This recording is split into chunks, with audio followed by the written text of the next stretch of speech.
Hello everyone and welcome back to my true crime channel. I hope you're all well and that you're all having a great day. I just wanted to give you my thoughts and reactions on the latest instalment from Chris of the interview room regarding Don Wells and his stepsister. So what we heard was extremely traumatic, extremely upsetting, hearing from Don's stepsister. It was awful hearing what she'd had to go through as a child. It really was horrific, and it makes you look at Don in a much different light. I know we'd already been looking at him in a different light anyway, guys, but to learn the full extent of what went on when she was a child is just horrific. It's heartbreaking. It makes you realise that abuse goes on in both sides of the family. And not only that, there is news in the last sort of 24 to 48 hours that Candace's, or Grandis's, sorry, brother, as in Summer's great uncle or Summer's mother's Candace's uncle, so the grandma's brother, also has a record of abuse of this sort, and it appears it runs in both families, very tragically. So all the things that we've learnt about Don recently, and not just Don, Candace, the mother, her criminal past, her past of neglect with her other two previous children from a previous relationship that weren't Don's children, her first two children being taken away, the little boy having brain damage. I mean, my goodness, it does make you wonder what, the extent of the neglect is. It's obviously very high. It makes you wonder, is this anything to do with why the boys were took away? Was it looked at the previous children in Candace's life, her first two children? Was that why the boys were took away? I'm not fully certain. I think the police know more what's gone on here than what they're letting on, and I really hope that soon there's going to be a break in this case. So aside from the heartbreaking tales that were told by Don's stepsister Jeannie, really horrific to hear her story, poor woman, and I want to congratulate her on speaking out. It can't be easy to speak out about abuse like that. You suffered as a child from your own stepbrother under the nose of your mother and stepfather in your family home. It must have been really difficult for her to talk about, so I'm really impressed that she found the courage to do so, and I hope it helps other victims of abuse to tell their stories. So for me, one of the most shocking things that Jeannie said during the interview with Chris that was aired in the early hours of this morning here in England and last night if you're in America was that Don has got form for previously hiding in a shed. Now, I can't say I was surprised to hear it. I had already heard the tale of how he comes out of prison, goes straight back to the family home to start the abuse again with the stepsister, horrific, and that he hides somewhere outside the property and that his dad found him. Now, we've heard this before, but we never knew where Don hid, and according to his stepsister Jeannie, he hid in a shed. So I must say I found that really interesting to learn that about Don. I already thought that the sheds on his property were a major red flag. When Candace wouldn't let Don look in one of the sheds, thought it was really weird, thought it was a bit sus, shall we say, very suspicious, very dodgy, very weird, and I personally now am quite certain that Don was hiding in the shed that day. He didn't want to speak to Chris. He's got form for hiding out when the police are looking for him. Apparently he hid in a cupboard before. So Don clearly likes hiding out when the shit's about to hit the fan and he's about to get caught out. Going back to Don's stepsister, the effect that this has had on the poor woman's life is horrible. She said that when he was in prison, she had respite from what was going on. She had a break from it all, and when he come back out and started it all again, she wasn't going to stand for it. She'd had enough. She wasn't going to be a victim anymore, were her own words. It was really, really heartbreaking for me to listen to. It was very difficult to listen to it all. I did. I'm glad that I did, because it's just shown me what an evil man Don Wells is. Which then leads you to believe, is Don involved in his daughter's disappearance? Now, as you all know, guys, I've always thought Summer potentially came to harm at the watering hole under the care of her mother Candace, but now I'm wondering, could Don be involved in a more sinister way? I really hope that's not true.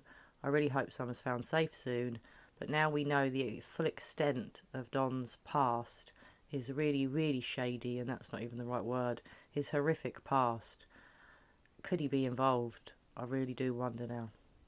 As I've said in all my other videos about Summer, guys, I hope the parents aren't involved. I hope I'm wrong.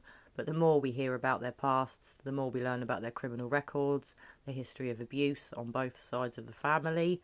Even Grandis's brother having a history of abuse. It's just horrific. Apparently, Candace's ex, the father of her first two children, his family and him have a history of abuse. So many families that are all involved with this one family, their extended families on either side, all of this history of abuse just makes you wonder, was something, like an accident covered up due to neglect? Sadly, in my opinion, and as always, guys, it is just my opinion, but sadly, that is looking like the most likely scenario here. I don't want to think that the parents did anything on purpose. I know they could have done, but I still believe it was an accident that they've covered up.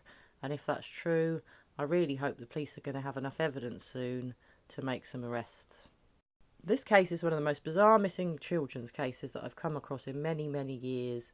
Having the parents give so many interviews, especially Don, being on YouTube channels every other day, getting a real insight into their lives, being able to look up their criminal pasts, their past relationships, looking into, deep diving into their family's histories, makes them such sinister people. And I never wanted to badmouth them, but the more we hear about them, the more disturbing their pasts and their present is. So I believe there is more to come from Chris from the interview room. I think he's going to be looking into the time frame of Summer's disappearance, going through all the possible theories. I'll be really interested to hear what he has to say. I imagine there may be more shocking information that could come from Chris. Potentially there are still things he knows about this case that he hasn't let on. I imagine there are things that he's never going to let on. Certain things have got to be kept under wraps with an active police investigation still being ongoing. But I'm really grateful for Chris's involvement in the case. It does seem to have got more information out of the parents, Chris being involved.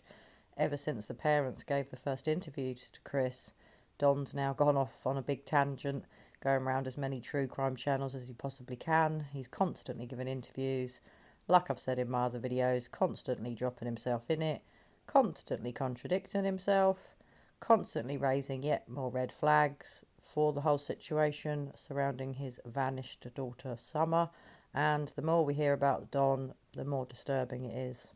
So as I said, guys, I'm really, really sad to hear Jeannie, Don Wells' stepsister's story. Hearing what happened to her as a child has been really upsetting for me.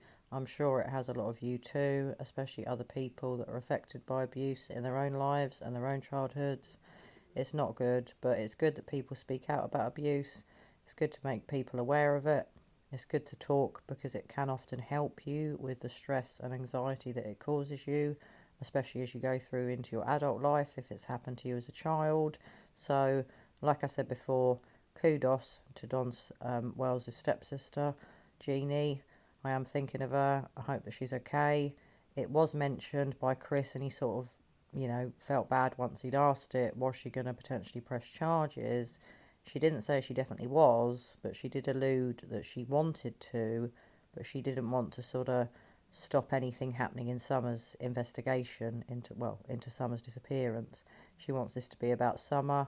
I'm guessing if there is any news on her missing niece, potentially she may be going to the police to make a complaint about Don. And to be honest, I really hope she does. The complaint should be made. Don should be looked into for this abuse. It clearly did take place. He's admitted to it. And what, as we all know, is most shocking about that is Don blames his sister. Just like he often blames other people for his mistakes. He blames Candace for, Summer going missing. He's also blamed his own sons, Summer's own brothers for her disappearance at times. So nothing is ever Don Wells' fault. It's always somebody else's fault. And let's just hope that his daughter's disappearance isn't his fault. As I've always said, guys, from the minute I saw these two parents, Don Wells and Candace Bly, red flags were raised for me immediately. First of all, it was talking about their daughter in the past tense, which has continued into other interviews they've given. Now knowing about their extremely, shady past with a history of abuse and neglect, a history of being into, criminal activity of all sorts of different kinds, knowing they've both been arrested, knowing that Don has previously been in prison, it doesn't make for a good ending to Summer's story. Well, as always, guys, I'm hoping and I'm praying that little girl, Summer Wells, is going to be found safe soon. I hope I'm wrong in my assessment of the parents. I hope they're not involved. Sadly, I still fear that they are, but I hope whatever has happened to Summer, whether she's come to harm or not, she is found soon. If she has come to harm, I hope she can be given the funeral that she deserves. And I just pray that she hasn't come to harm. Hopefully, she's out there hiding out with Grandma. That really would be the best scenario. Well, anyway, guys, as always, I hope you're well. I hope you're taking care of one another. I hope you're having a great day. And as usual, I'll be back with you very soon with another true crime video. Bye for now.